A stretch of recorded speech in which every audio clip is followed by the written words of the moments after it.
We're here at Homers Anonymous. It is April 14th, 2015. We have guest Andrew Passaro here. What's up, guys? One of my friends from high school. We are going to basically hand it off to you two guys to talk a little baseball. We're supposed to be our MLB preview episode, but, you know, things came up. We have lives. So we're a week into the season, and we're going to, quote, unquote, preview the season right now. Who's impressed you guys, I guess, and who do you want, or who do you like going forward in this season to basically win a pennant in each division? You can start whichever one you guys want to. I don't care. I mean, the show is called Homers Anonymous, so I'm gonna definitely, toot my own team's horn a little bit here.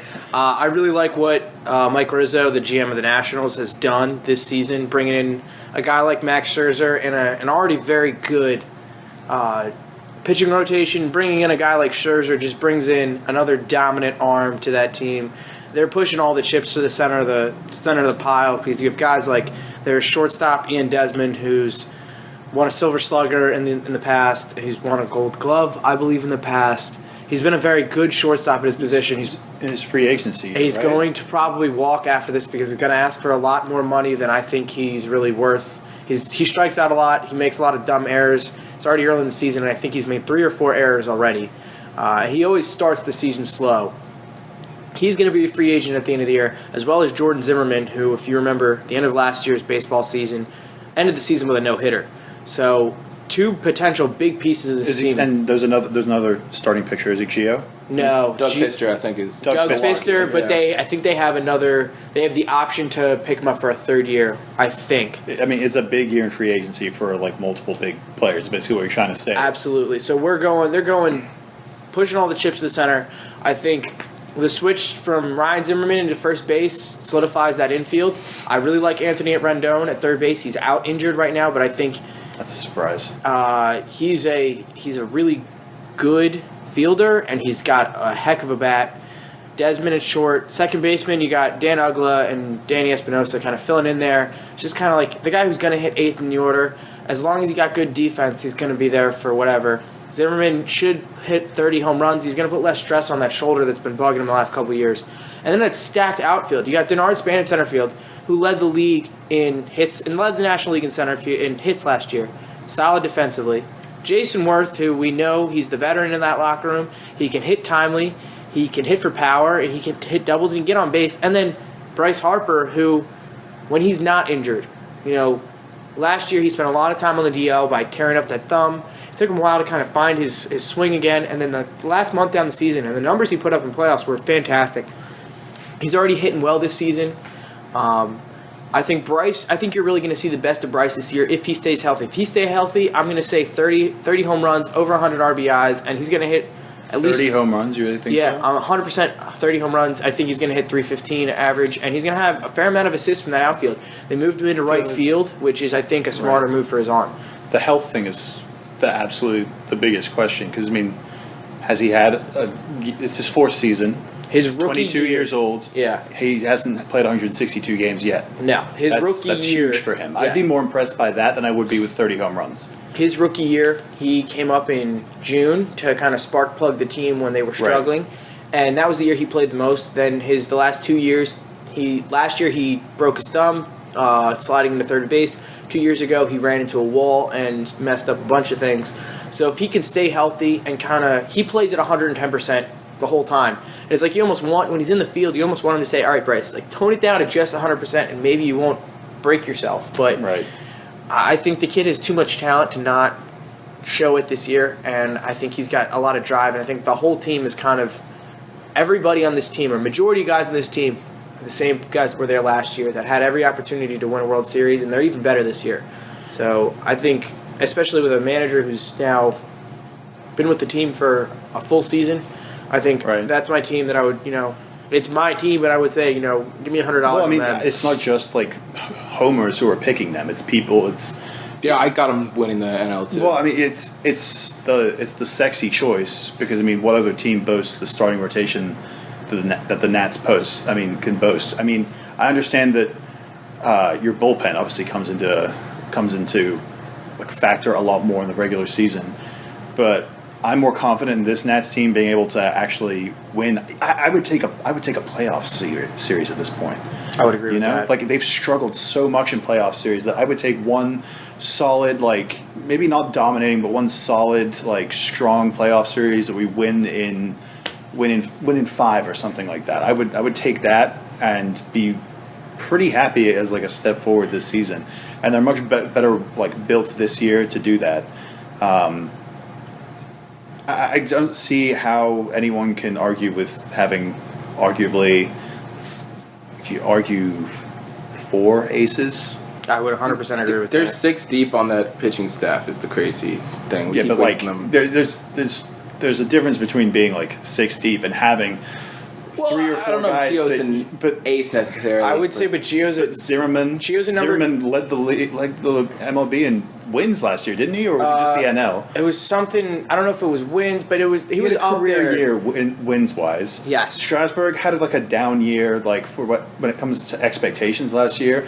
Still, obviously, is pitching heat every single day, and then you bring in Scherzer, it's just a Cy Young winner. Like The way you can't argue with that anymore. The way I look at with this team, love Zimmerman's work ethic. Love Scherzer. Love Doug Fister. I really love Tanner Roark, who's now kind of in the bullpen. Love Gio. I'd be down to trade Steven Strasburg. Let someone else deal with the hype. Let someone else deal with those off nights where he's going to, his first outing of the year. Gave up a lot of hits, was out pretty early.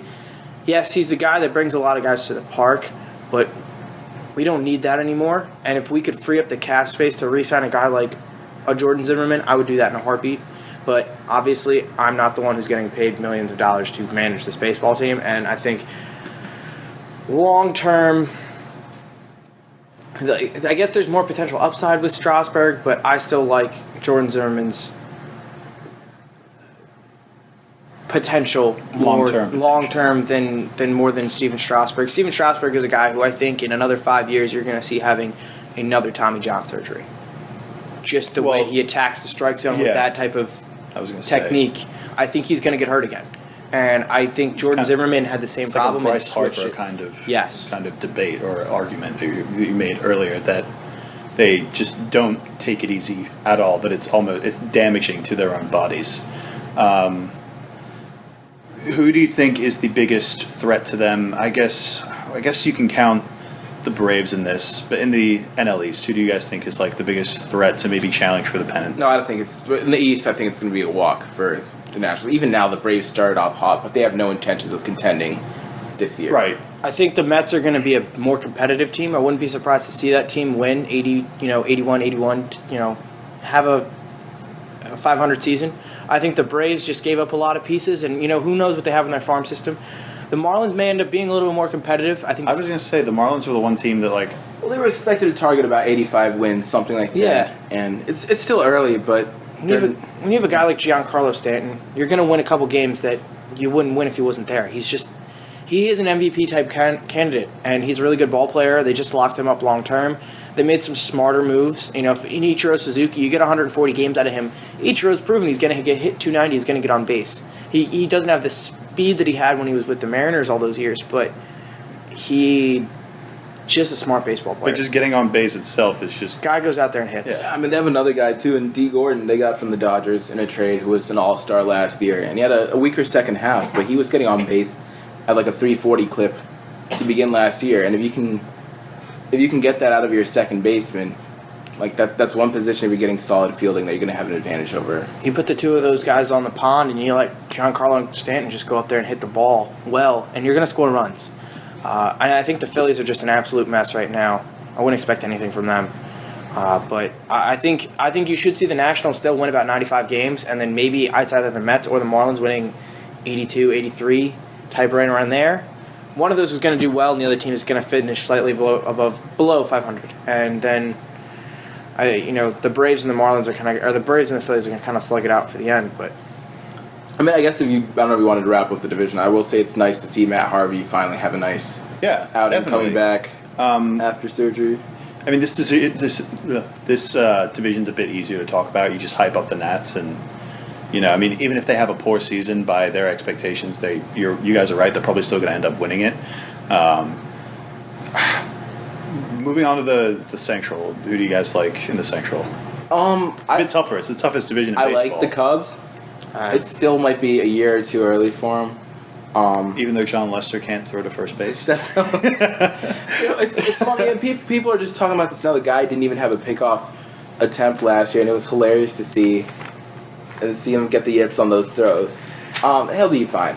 They can they traded for Miguel Montero, a guy who can catch and call a game from behind the plate and figure runners out. Yes, it is a problem that guys right now are running at will with him. I think they'd rather figure this out now than late in the season. But that's not their fatal flaw. Isn't going to be that. It's going to be that the team is too young, then they're inexperienced. They're going to lose games in the 7th and 8th inning, make outs they shouldn't. And on the other hand, the Cardinals have the experience going deep in the playoffs. They were in the NLCS last year. Well, I mean, just to clarify, I said this to you guys before we started recording, but when I'm talking about baseball, I really like to think of playoffs and regular season baseball as just two completely different entities. We've seen teams that are not stellar during the regular season just be able to refocus and reset themselves and be able to win in the postseason. I think it takes two very different kinds of mentalities to win and two different kinds of teams to win in the postseason as opposed to the regular season.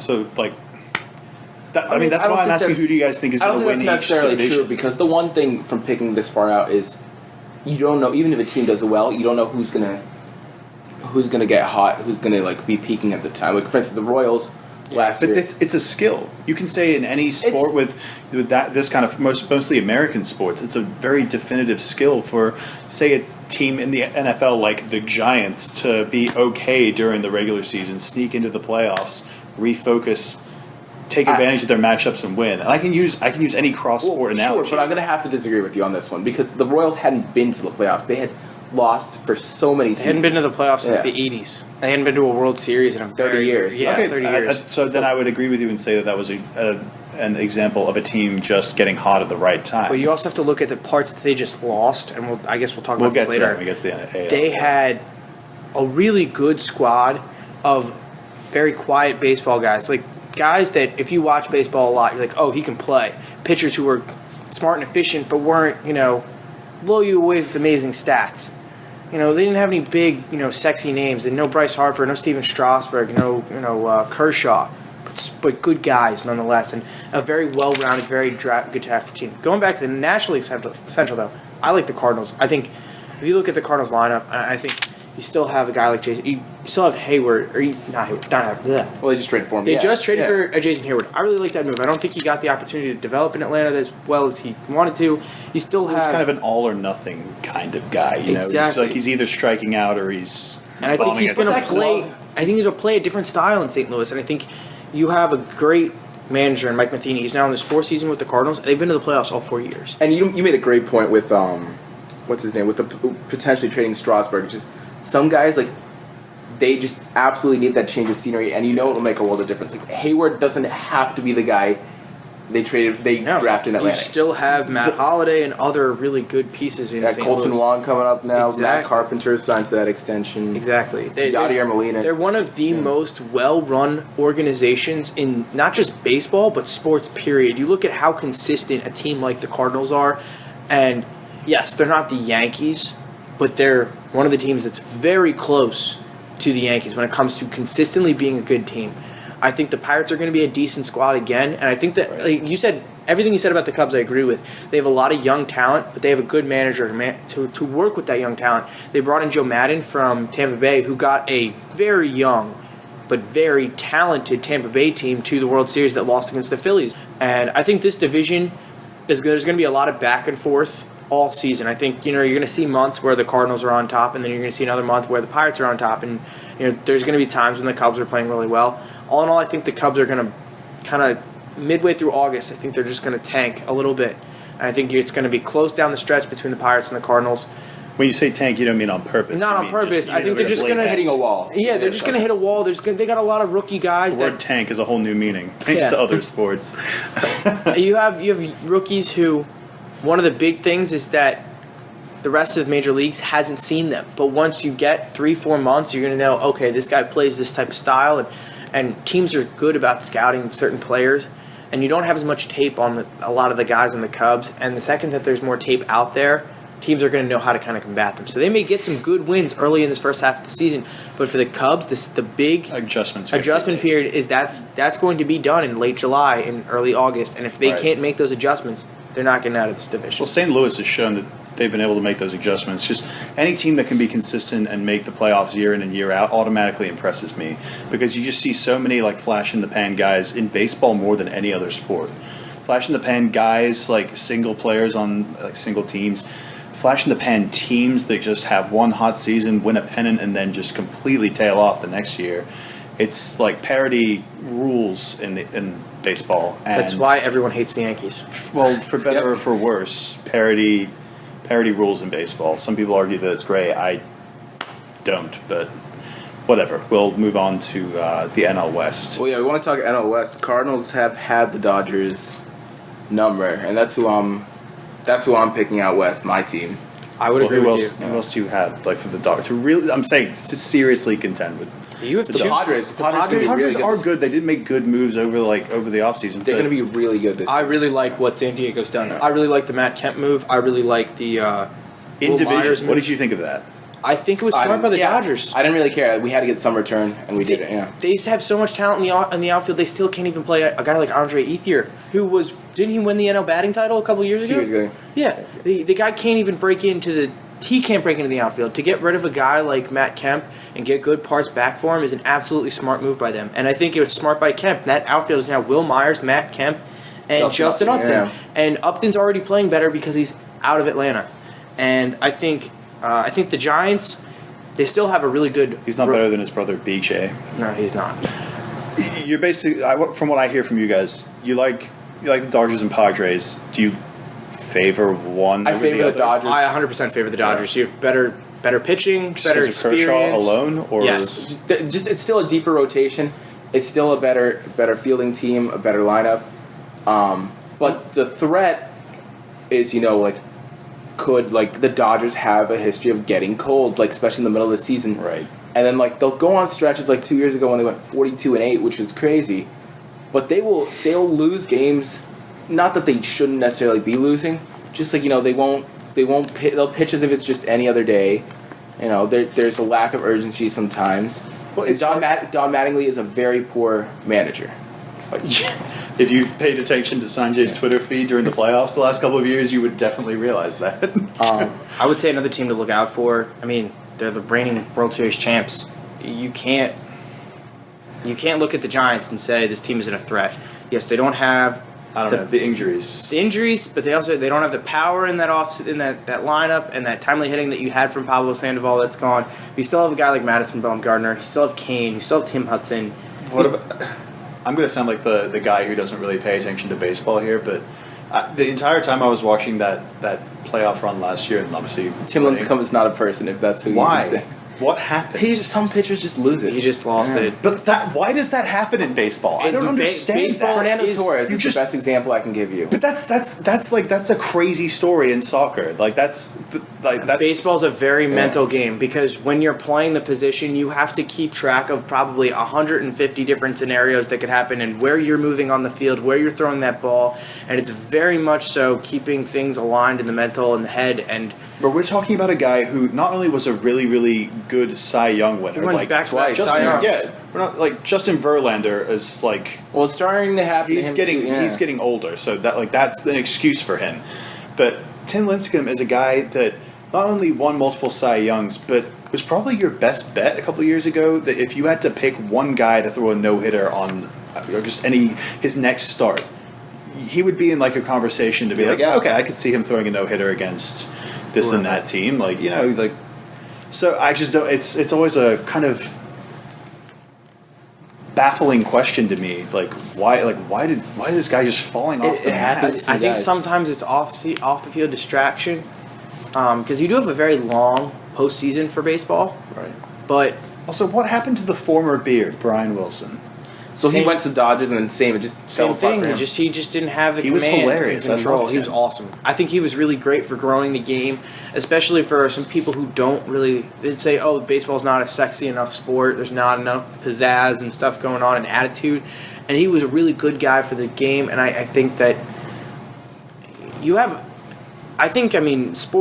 Sports science is kind of showing this. You put a lot of stress on your elbow when you pitch, and I definitely think that one of the reasons you see pitchers kind of teeter off, and like what we've been talking about around your late 20s. Yeah, I think it's just that not everyone has the muscular potential to keep throwing the ball like that very long in their career. I mean, this isn't, the game of our grandfathers where you have Ty Cobb who walked out with 511 wins. I mean, we're lucky if we see someone get 300 wins in a career now. Sorry. Yeah, but you don't see that. But you don't see guys going up to the mound and pitching 9 innings anymore. But I don't know what it is. It's hard to explain, but it's just something that baseball is very used to, where you go through waves of guys being really good for a couple years. I mean, like, look at Andrew Jones, was amazing at center field for the Braves, and then surefire Hall of Fame candidate, was hitting 50 home runs like it was nobody's business, and then just one next season can't hit anymore.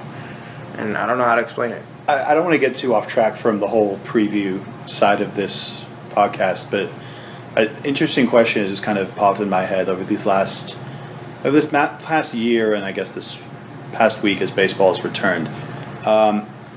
Do you think baseball, obviously historically, all the great teams, the great franchises have kind of been like the Yankees, the Red Sox? Is it more of an East Coast kind of vibe to it? Do you think baseball has shifted to a point where it's a West Coast sport and the West Coast rivalries mean more, the West Coast fans care more about it, and it just matters more out in, I'm going to use California, but I mean you can even go up to Seattle with the Mariners are dropping boatloads of cash on players these last couple of free agency periods. Like, do you think it matters more on the West Coast now? No. I don't agree with that at all. Why? I think Why? When Yankees and Red Sox, for example, is still like arguably your biggest sports rivalry. And then on why top is that? of that, When they're both, well, not both irrelevant, but they both missed the playoffs last year. Because it matters to them. it matters to the fans so much. And I would say that I think baseball is even more popular in the Midwest.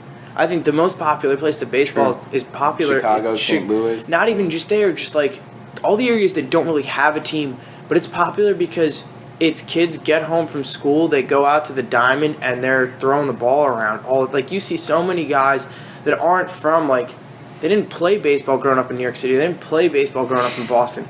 They played baseball in the middle of nowhere, either in the South or the Midwest, and, they're just a good old boy who loves, throwing a lip in and playing baseball. And, I mean, baseball isn't as big as football is in Texas, but baseball is big in Texas. It's like, and it's kind of funny because the cities where baseball is probably biggest, and I would say probably Boston, New York, I wouldn't say D.C. yet. Definitely not DC. Yet. Atlanta, I would say it's huge down there. St. Louis, Chicago, L.A.,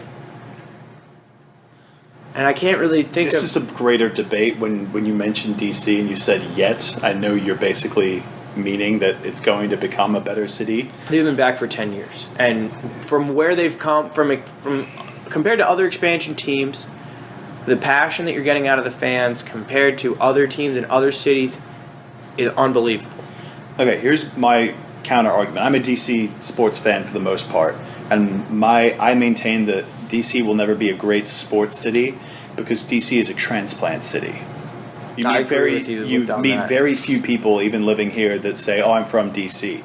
It's a city that you move to because you got the dream job or a job that like just makes a lot of financial sense for you because you have like 3 or 4 kids, and it's there might be a very high paying job or something like that, but you still root for your hometown Yankees or your hometown I think Red it's that, Sox. and sometimes going to games like Nationals game, Wizards game, Caps game is somewhat almost like a status symbol. Like, hey, I'm going because like Absolutely, I can't, yeah. definitely. It's more about the event itself and the fact you were there for like an event like that. People go to those kind of games to see the visiting players most of the time more so than their own players. I see.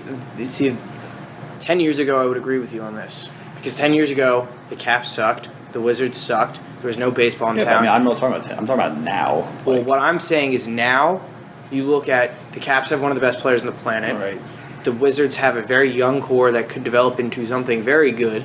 Could, not definitely. Right. You have the Nats who have one of the most exciting players in the game in Harper and the Redskins. Don't say the Redskins. I mean, when RG3 first came into the league, he took the league by storm. You can't even disagree with that. For a year there, you had. But that's the thing. The Redskins for a long time, for the '80s and the '90s, early part of the '90s, were the only good sports franchise in town, and no one cared about those teams. That's pretty true. And you're finally having owners that are willing to put money into teams that DC sports is going through a transition where, XYZ kid from my mom and dad grew up in New York, but I was born in the area, and it's like, there's good teams to root for. I don't have to rub off and say, oh yeah, my dad's from Jersey, so I'm a Giants fan. No.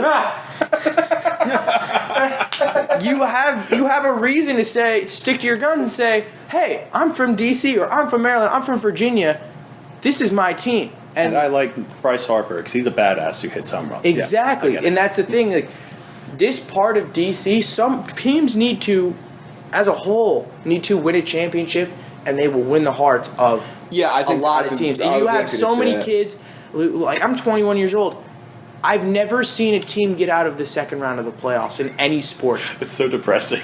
Yeah. That's so depressing. Yeah. So thank God I'm a Ravens fan. Oh man.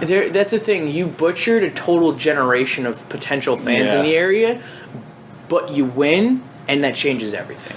That's true. I didn't mean for this to devolve into a state of DC sports argument. It was a good conversation. Yeah, no, I agree. And I think we had pretty much wrapped up the NL West. Yeah. Short, too long, didn't read.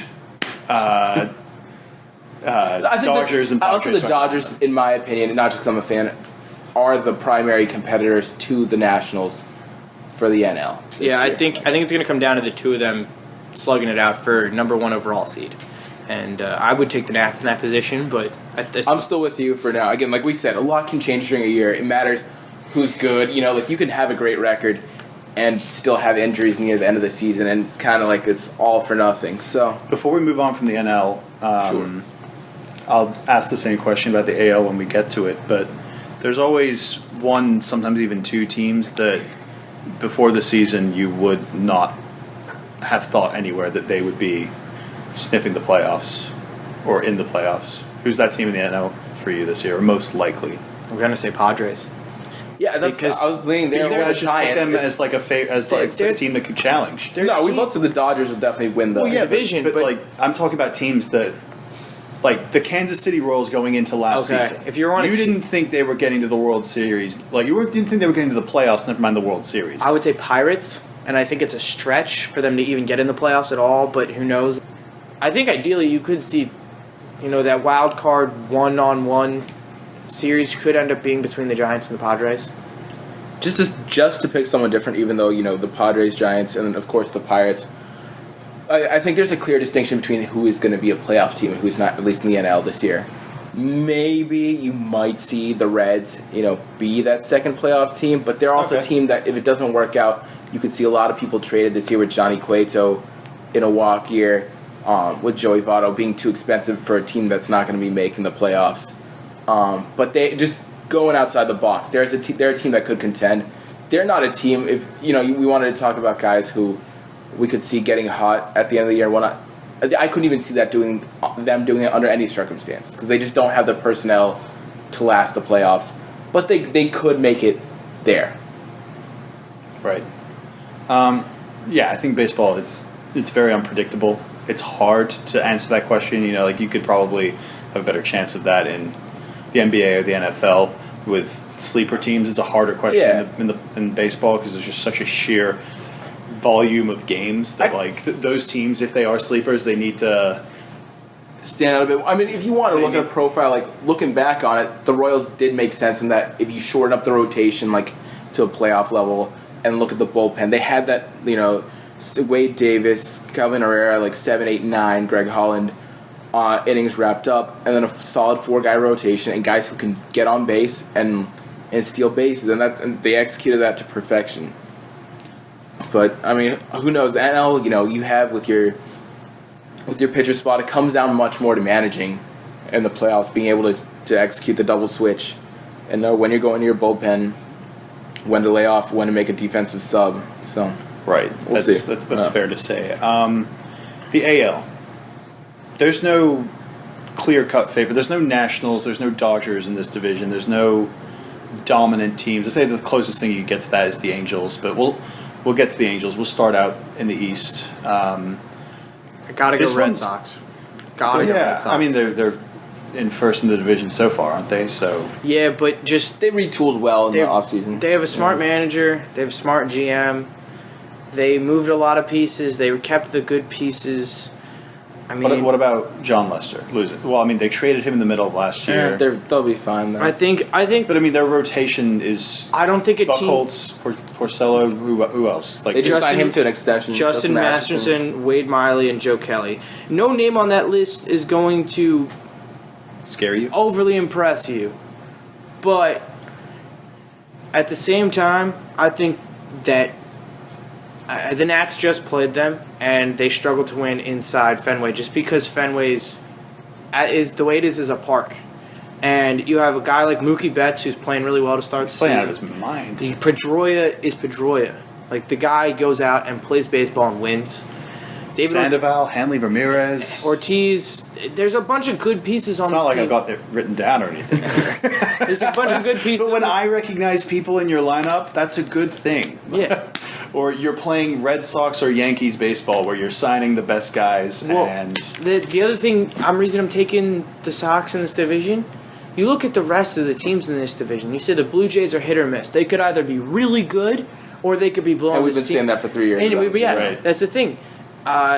You say that about the Blue Jays, and I think they have the best position to win second. The Orioles lost a lot of pieces after going as far as they were a game out of the World Series, and they lost a lot of big pieces, and they didn't really replace a lot of guys. What you read the SB Nation preview. The thing I liked from the SB Nation preview is I remember that Orioles team from 2 years ago better than I remember last year's team. Last year's team won a lot of people's hearts around the Baltimore area, but 2 years ago was when they really had their sort of like comeback, like we're back kind of season. And it was behind guys like Chris Davis and Manny Machado and guys like that happened. Now, those guys played a combined 30 games to go. Well, I'm talking, the list here was Davis, Machado, and, Matt Wieters was the third one. They played a combined 30 games together. All together last year. Where all three of them were on the field together. That's three new players, basically, that you're getting back. You're losing Nelson Cruz, I understand, but... You're losing Nelson Cruz. You didn't have, like, a stellar rotation, but they've got a solid bullpen, and they're going to do fine, I think, during the regular season. Maybe get a wild card spot. Out in the first round. What they have... That's their ceiling to me. What they have that a lot of teams in baseball don't have is they have a truly great baseball manager, a guy who knows how to tinker with the team, make a quick bring in this guy from the bullpen, change this guy from playing to sitting him on the right day. Buck Showalter is the best manager in the game with a team like this. He's not necessarily the best manager with a team with a ton of money, but with a team on a budget, which is what the Orioles are. They have an owner who's not willing to throw money stupidly around.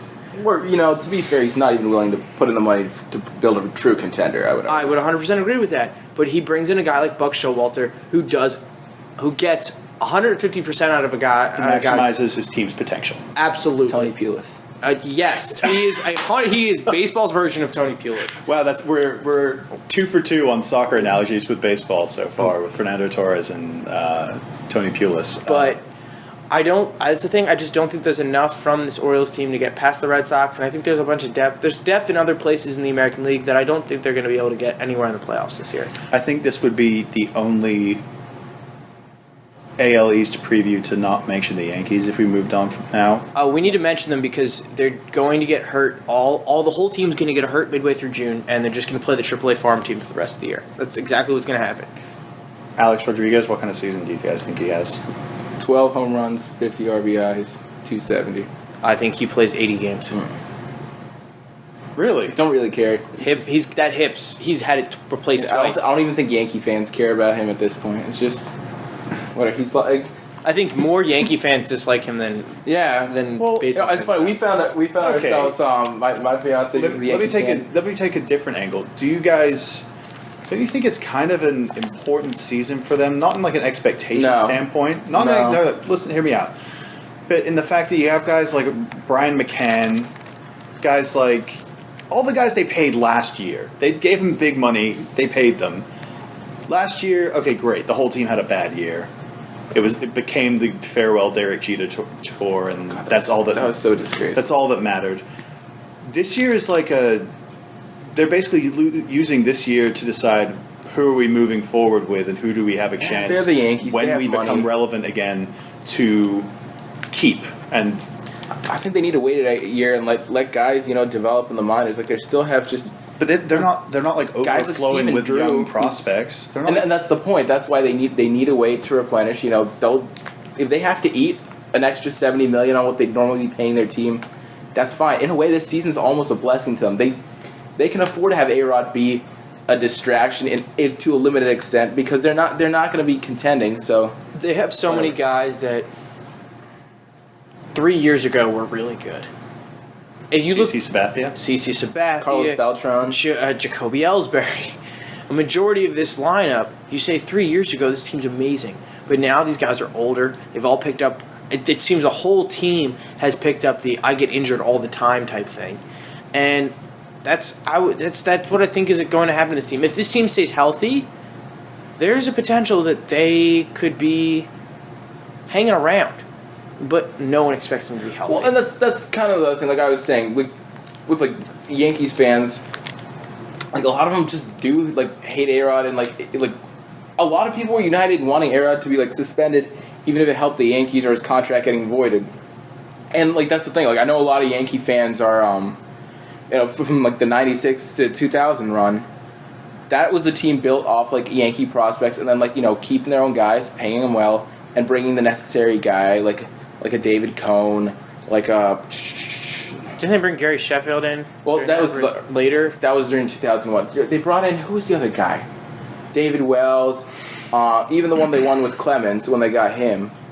But now, like they did win in 2009, going with this like high-paying guy. But their high-paid guys were their own guys that they kept. They earned these salaries, and then they brought in primes. What? Those guys were mostly in their primes. They were absolutely in their primes. But then they'd bring in the necessary like last couple of pieces. And, this team now is a lot of guys. Like we said, Ellsbury, McCann, when they brought in Johnny Damon, just guys that they've signed to huge contracts.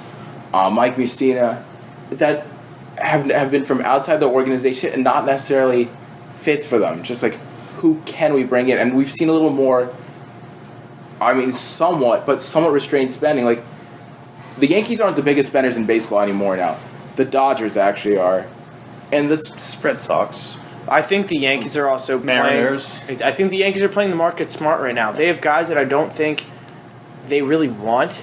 They wanted Ellsbury, but I think that you didn't really see them go out and sign anyone big this offseason. They're not forcing any guys who don't fit. Yeah. Exactly, and I think like they're Mike Teixeira. There's another one. Right, I think they're waiting for the guys that they want to be available on the market, and right now those guys aren't there. Wouldn't be surprised a year from now to see Ian Desmond lining up in pinstripes.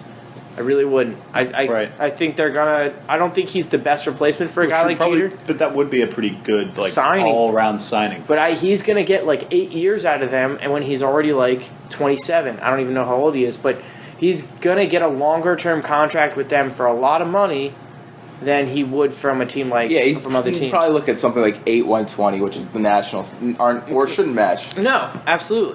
But we're talking Johnny Cueto. There's another guy they're looking to add to that front line.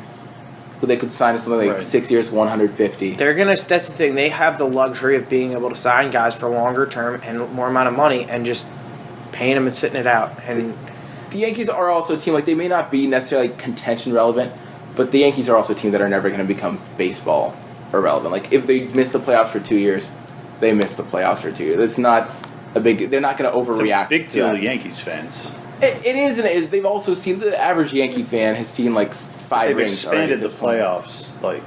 It's a big deal to Yankees fans.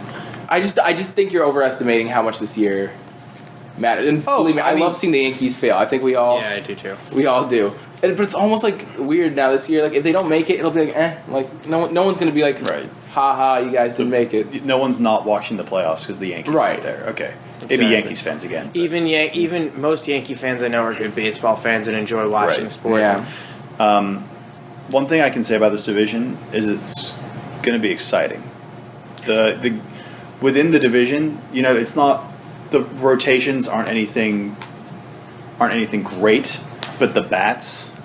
They're going to be swinging for the fences, which I love using that metaphor because it's It's actually actually baseball. applicable for this So one. you know what? One more thing I want to Yeah, get but back even to. like the Blue Jays and the Rays, I'm okay, just so let's get back to the Rays. I want to get on the record about the Rays. I'm not saying they're my sleeper in the AL. They could. Because all it takes is for Evan Longoria to get back to like just being a normal Evan Longoria, which is very good. That's a stretch. That's what basically every team in baseball says ever. Yeah. No, but like, I get it. Everyone thinks they can be If the he girl gets that gets back the guy. to 75% of previous Evan Longoria, I really like Steven disagree, Souza because last year for the Nats. They're paying him to be 100%. The Nationals actually fleeced everyone in that trade, by the way. Oh yeah, Yes. we got a That was- killer prospect out of that. Trey whole Turner, thing. the guy's. I get it. The kid's gonna be a stud. they needed a shot in the arm after getting rid of David Price. Like. But what are they going to do? They lost Andrew Friedman to the Dodgers. They lost Madden to the Cubs. That's who knows if they're even going to be in St. Petersburg / Man, Tampa. they have a pitcher's whose name is Drew Smiley. That's a great name. But and Smiley's a nice guy who should be a number 2 I starter. mean, I would hope he's a nice guy. His name's Smiley. I mean, he could have gotten ridiculed hard through high school. You never know. I'm a big fan of guys with cool or funny names. Like I will root for your team if you have a cool or funny name. They could have gotten a lot more than the Drew counts. Smiley, I think, for David Price. They waited too long, and then once they were sitting there, they could have gotten Drew Smiley if they wanted this offseason. I think they misplayed their hand there, which was a rare situation. It was almost they were too good, and they went on that run. Just when they were on the brink of giving it on the season, they went on a run, and then it happened poorly. Like, who knows if Archer's going to be there next year? Like, Jeremy Hellickson was a guy who was supposed to be the top of that rotation, never worked out. Okay. I know we just dismissed the BJs. I'm insisting on calling them the BJs. Just like I would insist on calling BJ Upton. But I get it. It's a typical offseason of bringing in, I think it's fair to say Russell Martin was the best catching free agent available. The best Free catcher, agent, yes. Yes, I agree Free with agent, that. Donaldson? Yes or no? Yeah, they destroyed Yes. the A's in that trade. So. Right. Yeah, absolutely. So they win with those two, definitely. Their pitching staff looks like something from the 2011 All-Star team or Well, I will say this: I never 2010 thought All-Star team. R.A. Dickey was a smart move. His numbers historically throughout his whole career, he had that really great run with the Mets Right. as a knuckleball pitcher. But if you look at his knuckleball numbers inside of the stadium that the Jays play at, Rogers. It's Rogers Stadium. It's awful numbers just because it's Right. different type of grass. You're going to bring in a specialty pitcher. Pitching can be affected by the kind of grass you play. 100%. As soon as it hits the ground, It's yeah. just No, like seriously. It's so hard. Just That like in surface is soccer, so- where the way that the ball gets passed across the grass and the way the grass is cut, it affects how the ball moves. Baseball, the second that the ball, it can move or it can jump a different way Particularly in inside the Toronto. grass. Toronto's the least conducive field because thing, it's yeah. fake grass. Okay. So it affects you defensively. Yes. As a pitcher, the people are still getting hits. It but those matters. Hits are It just matters when you have every guy aligned. Especially when you throw a knuckleball because it's such a weird velocity and the way it moves, not just through the air when it's being thrown. I I know what you're The talking about. ball, the way the ball comes off the bat, more times than not, ends up being a ground My ball. point is it's not his fault. It is somewhat his fault, and that he needs to know how to adjust.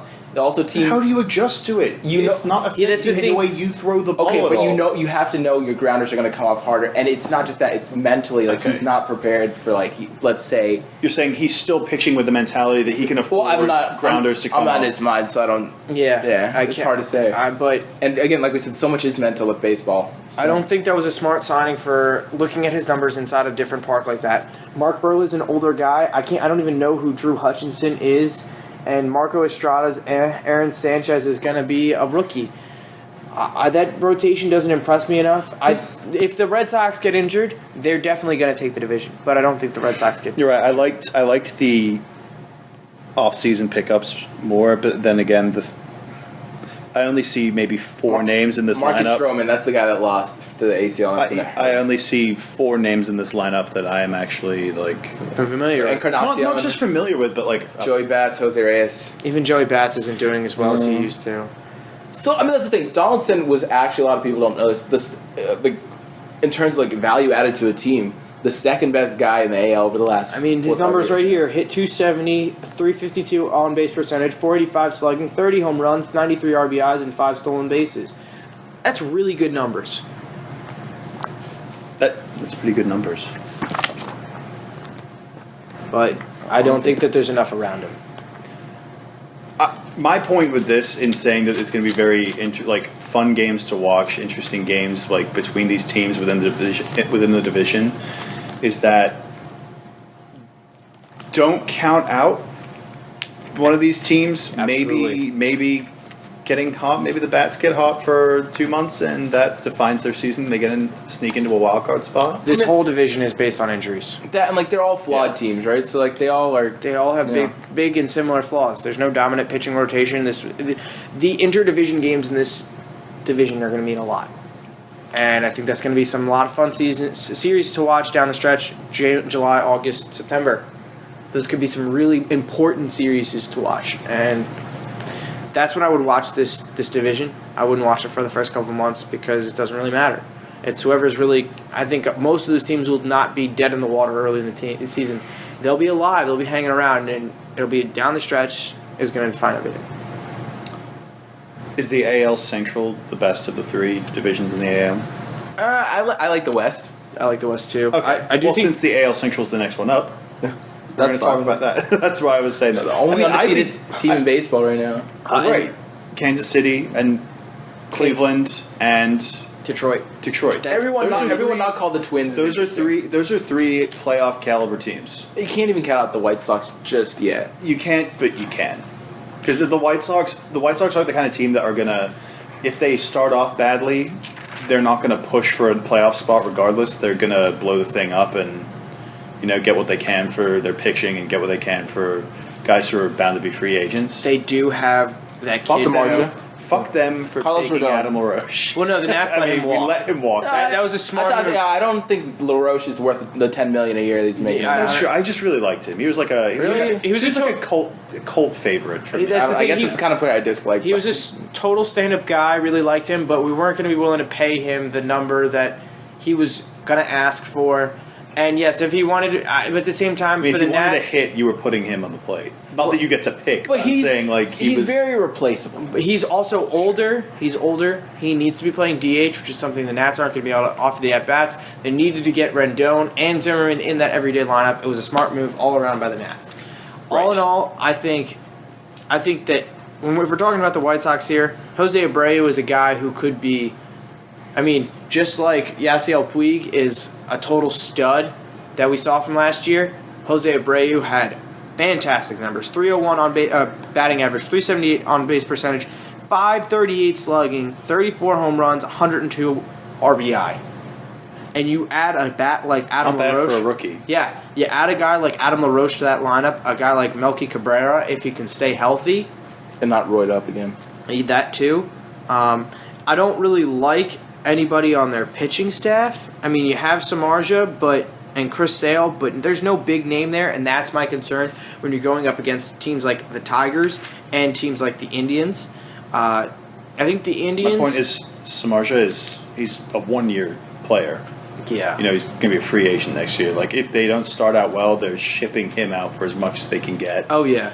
They're blowing it up. They're not going to take their punches and just keep fighting for that playoff spot.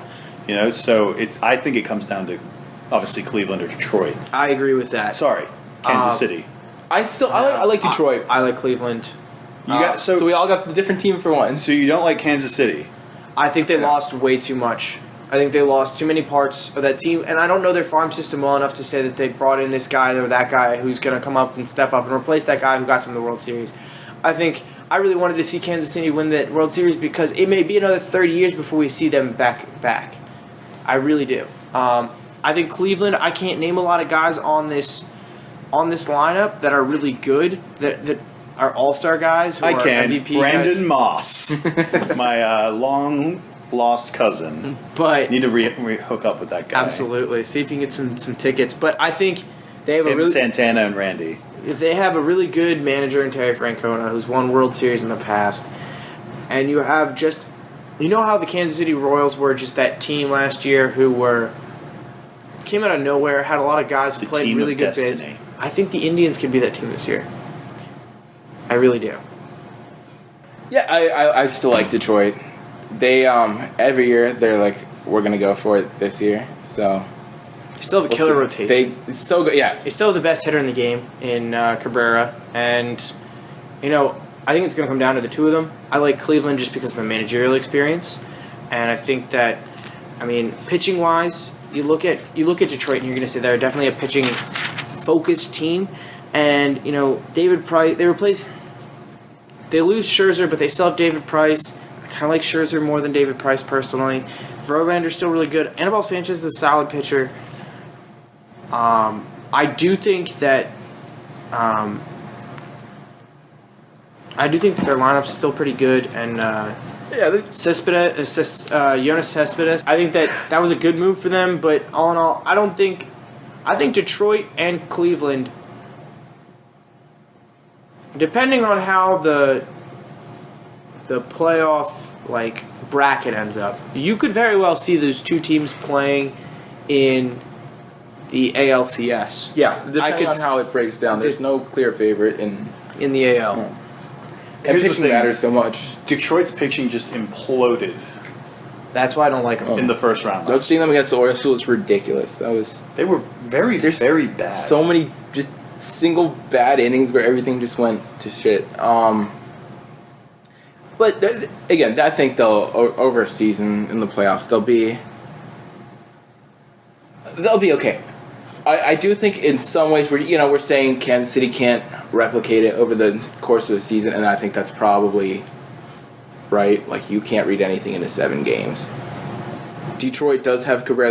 They came out way ahead on that trade last year with getting Ian Kinsler. I've always been a big fan of him. I kind of want to try to get him from Detroit, and by kind of I mean I don't care what we have. You could just see him as a national player. He would be the answer to all of our problems at second base. Although we did just sign Escobar, who may end up go. He's probably going to go on to replace Ian Desmond at shortstop. And go ahead. Moving into the West, which I guess is just, I'll lead off with this question. What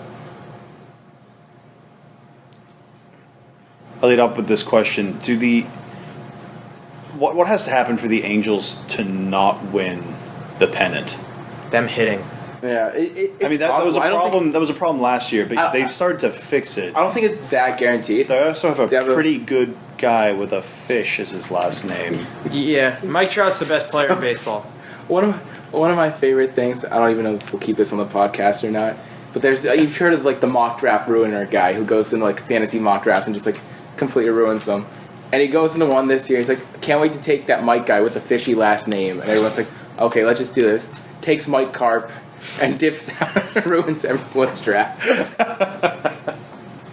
That's pretty funny. But I mean, look, we know that baseball is as far of a one-man sport as you can get. You can have your day on the mound. You can have your day at the plate.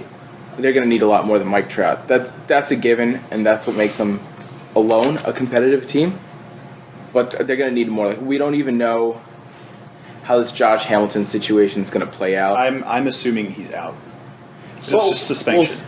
We'll see. Well, it's such a fluid situation. The whole it is different, but in a way in terms of legal situations, the Adrian Peterson situation last year, where we hear one day that he might be reinstated in week 2. The Vikings even said he'd play.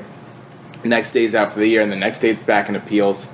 So we'll see. Arbitration has always been ingrained in baseball, whether it's through contracts or suspensions. He hasn't, it's not like he's exactly set the world on fire with the Angels anyways. And I think part of that is it's the same thing that's been bugging Pujols since he moved from St. Louis. You have a very deep park, a park with a very wide dimensions.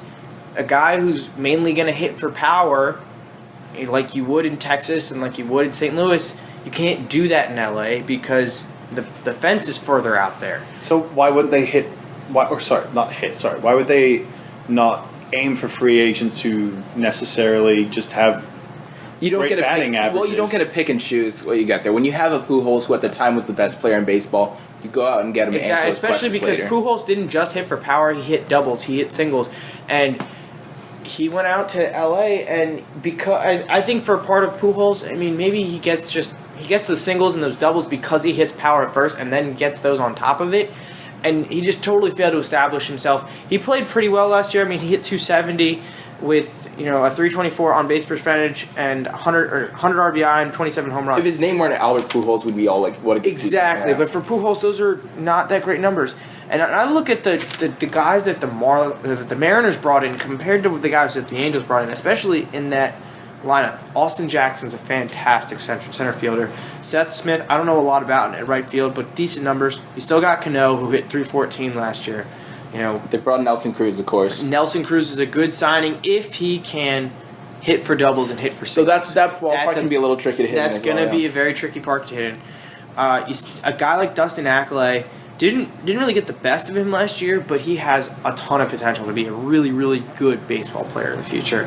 You still have Felix Hernandez at the top of that rotation, and Felix Hernandez versus Jared Weaver, I mean, you pit the two of them playing against 10 games against each other. Gotta cancel each other out. Yeah, exactly. And that's the thing. And after that, you're not really afraid of anyone on the pitching staff. Well, this is the thing in baseball. We're talking about big signings. Like, baseball, it's not just those $25 million guys that are going to win it for you.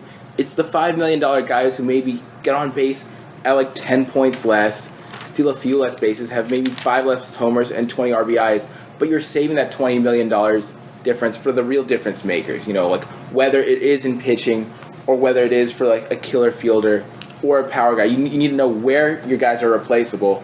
Where they are. Don't count out the A's. You really can't. They play money. Moneyball. They invented Moneyball. And good old Brad Pitt. And they play well. Who's better off? Who's in a better situation? The A's, or is it Luke or Josh Donaldson? I forget his name.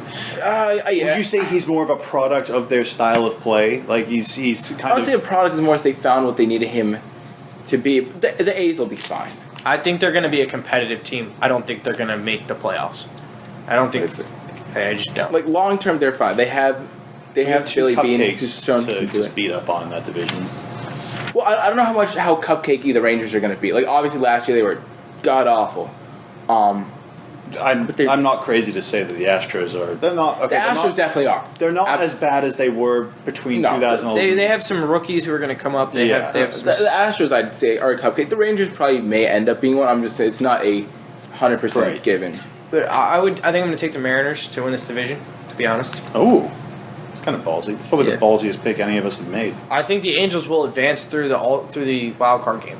I think they're going to win the playing game, and they may win the series. Like I said, I think this whole year, the Red Sox are going to be a good team. I think it's back and forth between the Indians and the Tigers, and I think it's back and forth between the Mariners and the Angels. And I think that's where you're going to get you're going to get the playing game is probably going to be between those 4 teams.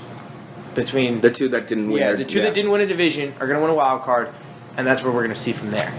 I guess the Nationals at number 1 and the Dodgers at number 2 stand out to me a lot more than anyone in the AL, because it could be the Red Sox, but they could get really injured, and it could be the Indians because they're playing well, and there's a lot of guys that no one really heard of, but they're playing well. It could be the Tigers with dominant pitching. It could be the Angels behind Mike Trout. It could be the Mariners behind Robinson Cano. There's no clear cut put all your money, run to the bank, cash your check, and run to the bank and put your money on this team. Do you think that makes for a good 2015, an exciting? I do, because I think there's so many teams that you need to pay attention to.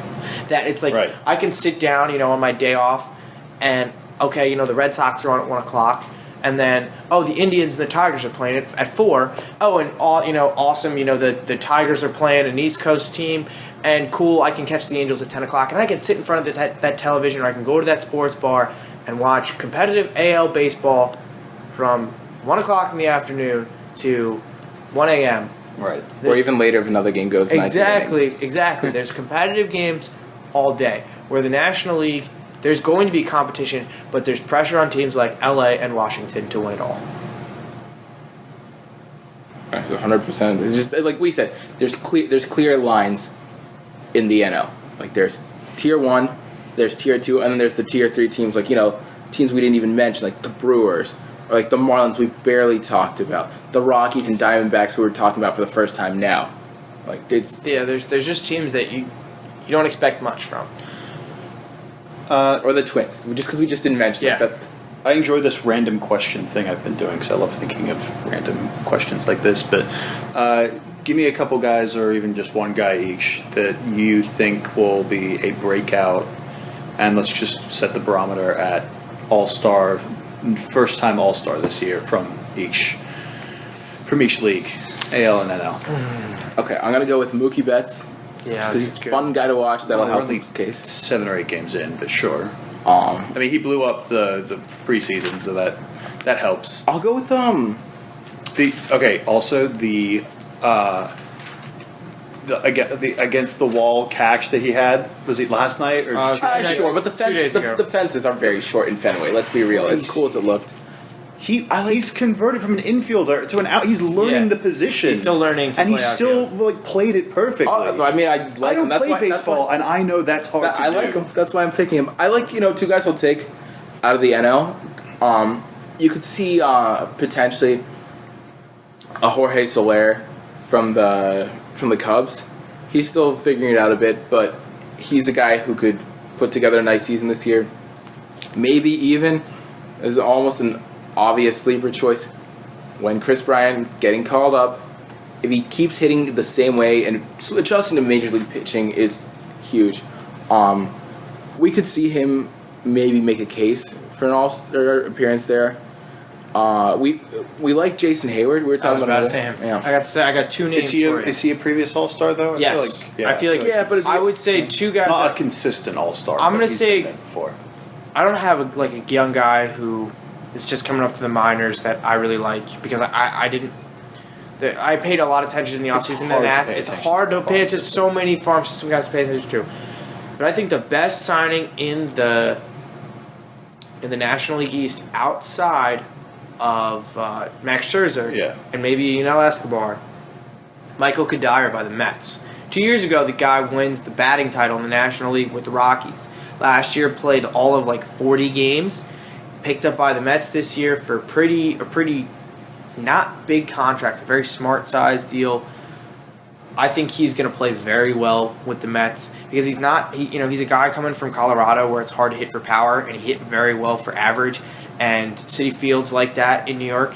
I think he's going to play very well with the Mets. And Hayward, same thing. I think it's the change of scenery. I think gives him the opportunity to shine more than he was in Atlanta. Christian Yelich, one last guy, I think, on the Marlins, too. They just gave him a 7-year, $50 deal. Okay. That's one guy I could have a nice season. You're given $100 to bet on the 2 World Series teams. Who do you bet on? Oof, that one's tough. It's not your own money, but you're just given $100. I'm going to go Nationals, obviously. I would take the Tigers, not necessarily that I think they're the best, but maybe the safest choice at the moment. And they may not even end up making the playoffs is the thing, but there's nothing guaranteed in the AL like there is in the NL. Yeah, I'm so hard because I kind of want to say Boston in the Nationals, obviously, because Boston kind of has the best manager for it. So I'll go Boston. I think Boston though needs to acquire an ace at the offseason. Right. And I think that's where you're looking at a team that kind of armed up and then got really injured and has a really stud pitcher. Could you see them make a move, maybe with the Nationals? Maybe move in on a Zimmerman, move in. I think Cole Hamels is more likely. I think Cole Hamels is from very Phillies. Likely. Okay, yeah, we're very likely. You don't see too many ace or former ace type guys on teams that aren't really favorite. David Price was one last year that John Lester obviously midway through the season, but you don't have too many of those aces just available waiting in the wings, like a contender to come pick them up. A Zimmerman move would be very interesting, but I don't think that to the see Red what Sox, they could offer. But I don't think the Red Sox have the pieces to offer for the Nats. Right. Yeah. And I don't think the Nats would be willing to make that trade, especially with another team chasing. They're almost a direct competitor. Exactly. Right. So you're gonna stick with Red Sox. I'm gonna stick with the Red Nationals? Sox because I think that the Red Sox Nationals because I think the Red Sox will make a move for somebody. The thing about baseball is, we see momentum swinging trades in basketball, but those are because one guy can make that difference. Right. But it's 5-on-5. Sure, but in baseball, you can still have those trades because, for example, one trade that moved both teams forward was the one 3 years ago where the Red Sox cast off Adrian Gonzalez, Carl Crawford, what was his name? Josh Beckett? Yep. To the Dodgers, who were willing to eat that salary just to take on Gonzalez. That helped the Red Sox clear the books and sign the guys they needed for the World Series run. The Dodgers could afford this, and it shifted the landscape in both leagues. So a huge trade like that can happen completely unbalanced. There's no salary cap concerns. Like if the Red Sox made that move for Hamels, they would, for me, immediately become the AL team. And anyone can move in on him. Maybe Detroit's we need this extra guy. He'll really put us over the top.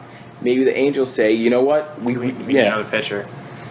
So even the Mariners. Yeah, there's a lot can change with just one trade in baseball. I'm a Nats fan and I'm hesitant to pick them because, like I said earlier, I would be happy with just one round, just a series win. Just get a series win, get that experience. I understand that this team has a shelf life in terms of who's going to be a free agent, who's probably going to walk at the end of the season. But I mean, I think once they have enough good prospects that they can continue. This team isn't going anywhere. Yeah, they've got a guy like They have a guy like Michael Taylor who could play outfield. The second that Jason Worth's ready to retire, right? Even if Denard Span's ready to walk, they have great pitching still. They have great pitching still that's signed up for years to go. You have Ryan Zimmerman who's locked down. They bring in a guy like Escobar whose natural position is shortstop. They made that move with on the offseason. The three-way trade. With San Diego, where they got the best prospect who's 2 to 3 years out of probably playing in the majors, who I believe is a second baseman or a shortstop. Yeah. But could be converted or could remain. You can always move those guys, right? Yeah. Moving them to short, that's tough. Exactly. So I think the Nats are armed to go for the next couple years, but their best shot is this year. Right. They very much have a win now mentality.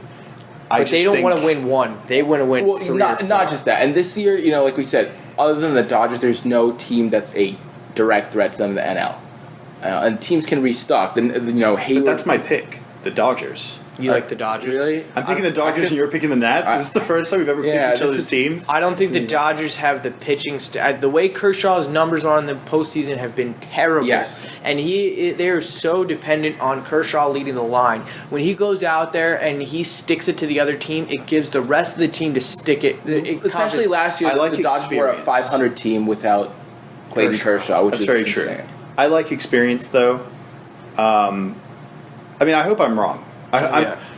For me, I feel like I would need the Nationals to have at least two of their aces, two of their six deep, basically, pitching the best they've pitched all year. Doesn't matter who those two are, but you need to know who they are. And we saw what Madison Bumgarner did last year, right. And he single-handedly just delivered a went championship. Off, right? And you need either Scherzer, Strasburg, Zimmerman, Fister, Gio to do that. I haven't seen one of those guys get in that big of a zone for that long of a stretch in their career. Yeah, well, Zimmerman was really good in his one start in the postseason last year, and I believe the one game they won in that 4-game series against the Giants was behind Zimmerman. Right. So, or was it Fister? No, I think it was Fister, but they lost the game. The 18-inning game, the marathon. Was they took out Zimmerman too early. Right. And so, on the record, I'll have the Dodgers. The AL is a bit tougher for me. I want to say Red Sox because I actually know people on the Red Sox, which is always a help. Fuck you, man! Don't you laugh when I say that. I thought you meant, like- also like That's what was- experienced yeah. pitching. I thought you meant like I know Pablo. I know Yeah. someone on the Red Sox, not like Not That's like- someone. I know multiple people on the Red Sox. You go see Fast and Furious with them after? yeah, like that's Yeah. what we're talking about. Oh, okay. Like Yeah, I know that's them what we were cracking personally. up. No. Yes. I know their names. I like experienced pitching. Like even if it's not like translated into wins for the World Series, I like teams that have multiple like guys in their rotation who have played multiple playoff series. I just don't really see that from That's the one thing about multiple teams. Detroit. I mean, if they're- Shields was still in Kansas City, I'd probably pick Kansas City. But even he disappeared in the playoffs. He did, completely, too. Yeah. Not I don't here. care. It's funny how his Like- nickname's Big Game James. That always makes me. Yeah. So, the AL.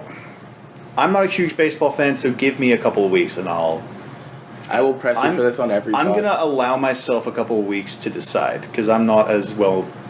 I don't have as much of knowledge about baseball as you guys do. So there you have it. That's our MLB 10 games in or 6 games in preview. Hope you enjoy and please listen to us again.